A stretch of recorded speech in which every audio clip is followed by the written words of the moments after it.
Assalamualaikum and hi. Today, my friend Muhammad Hisyam and I, Muhammad Nazmi, will be presenting for the technical review entitled Seismic Interferometry for the subject of Seismic Wave and Imaging, QCB4223.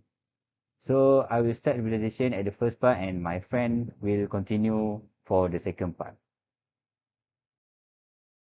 So this is our presentation outline. So firstly, we will talk about the introduction covering the background of study, the problem statement and also the objective of this presentation. And then we will move to our main content, including the main people working in the particular field, which is the seismic interferometry. Our recent major discoveries from the latest paper published. Then the significant gaps in the research, our current debates, and also the ideas of where the research might go next. And then we will conclude our presentation with the recommendation and also the conclusion, then the citation and our references. So moving to the background of study. So what is the seismic interferometry? So seismic interferometry basically taking the investigation of the fundamental of the interference phenomena of a wave. So from this wave interference, we can gather the information to study the subsurface with the process of cross correlation to see the similarities between the signal wave. And then from this interference phenomena also, the study going to be the virtual source and receiver pair that can be built. Then from this virtual source, we can also overcome the overburden structure that overlies our targeted reservoir. And then from this also, we can know that the seismic interferometry currently being applied in the industry, although the studies have been made at the past for about 50 years ago. Moving to the next part, why we are using the seismic interferometry. The first one is because of the complex overburden structure tend to reduce the seismic resolution. This is because the signal of conventional seismic acquisition with normal source and receiver configuration at the surface will always be distorted if we have a shallow, complex structure in our subsurface. So by using the seismic interferometry, we can create our virtual source and receiver that help in imaging our targeted area below the complex structure. So as we can see in the figure, there is source and also the receiver from the borehole. And from this, we use the signal as our source and then we create the virtual source and receiver from our targeted area to image the area that lies below the complex overburden. So my friend will continue with the next part of the presentation. Hello everyone, my name is Hamirul and I will start my presentation with the objective. For this part, I have divided into two, which is the first one for the technical review and the second one is for the seismic interferometry. For the first one, it is to explain the issues that relate to the seismic interferometry, such as the main people working in a particular field, recent major discoveries, significant gaps in the research and the current debates. For the second one is to understand about the seismic interferometry based on the study in the journal or article. For this technical review, uh, it is based on the journal and article that we have been reviewed. For the seismic interferometry, the first objective is to cancel the near surface noise in the seismic data by cross-correlating with field between the receivers that are active from a source either is passive or active. The passive source like the vibration is beneath the subsurface and active like the air gun. The second one is to estimate inter-receiver surface wave signals by cross-correlation of signals recorded at each receiver. We move to the second slide. For the issues that will be taught is about the main people working in this field. The main people that working is the geologists and geophysicists. They are the main people which is to refine this technique to have the better image of the subsurface and to reduce the ambiguity. Multi-dimensional deconvolution is one of the examples that has been used the seismic interferometry. This to remove the blurring effect and the spread distortion typically generated in the signal representation by the seismic interferometry. The one is the seismic interferometry has been worked on to investigate the geological setting and image structure, improving image of the heterogeneities in the body of a landfill, reservoir monitoring, borehole imaging, and improving modeling or inversion. To have better subsurface imaging produced by the seismic interferometry has led this technique and to be studied commercially and to be used in the real world. And the last one is in seismology interferometry. Has been applied to be called passive imaging from the unknown source in or on the Earth, which is stated by the Shapiro and Capello in 2004 and also Shapiro et al. In 2005.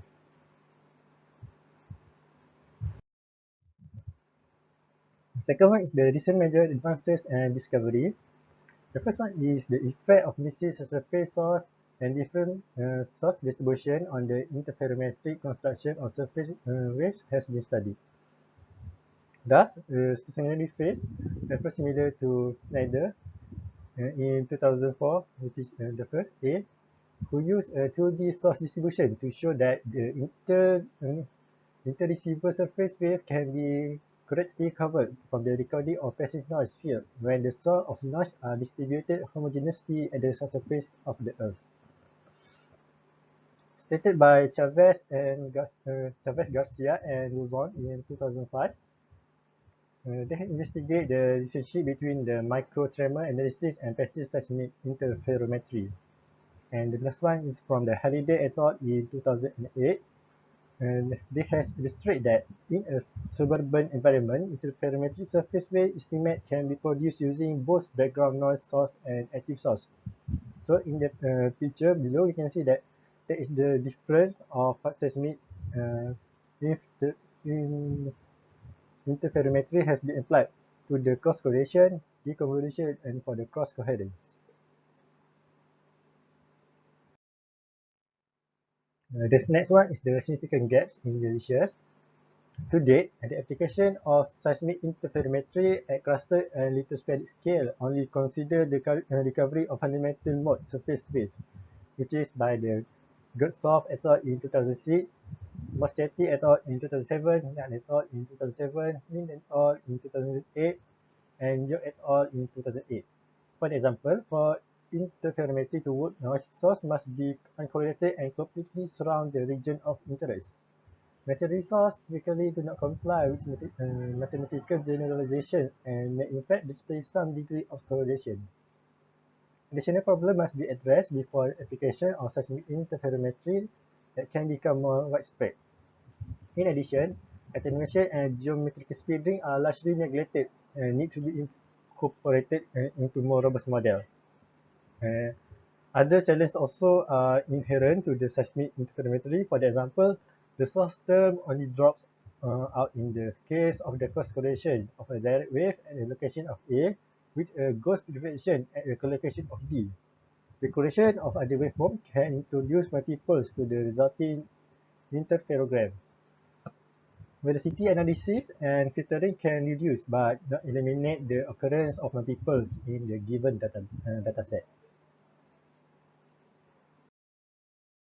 So now I will talk about the current issues that have been discussed by geologists recently. So the first one is the application of the seismic interferometry in various industries, including the oil and gas industry, the mineral exploration, and also the geothermal industry. These issues is being discussed in the ASEG conference 2000 and 2021. So the next issues is discussing about the challenge in seismic interferometry and how to overcome it. So this is the conference by the Dr. J. Pulliam from the Baylor University, and he's also talked about the seismic interferometry application by using the ambient noise. So the last one is the comparison between ambient and controlled seismic in the EAGE conference 2015. And we move to the ideas of where the research of seismic interferometry might go next.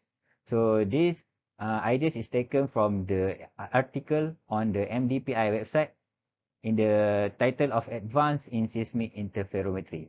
So the first ideas that maybe go in the interferometry research is the glacial monitoring using the ambient seismic noise. And the next one is the monitoring of deep ocean temperature by using the acoustic noise of the seismic. And the third one is the geothermal reservoirs monitoring using multiply scattered surface wave. And the fourth one is the CO2 storage monitoring using the ambient body wave energy. Next is the mineral exploration by using ambient noise or ambient source. Also regarded the seismic interferometry. And the last one is the deep earth exploration by using the virtual source. And that's all from my part. We move to the next part by Hamirul Hisyam. For the conclusion, we can say that the seismic interferometry is a robust imaging tool that has variety of application as has been explained before. Seismic interferometry can give the advantages in the complex surface imaging. The implementation of the virtual source can reduce the exploration cost and the exploration can go deeper. And the last one is the limitation in the seismic interferometry are the challenge that we need to overcome. For the recommendation, there are two that have been stated, which is the first one is to fund the researchers for improving the methods for seismic interferometry. And the last one is to try to correlate for the seismic interferometry imaging with other imaging methods to give a better result quality.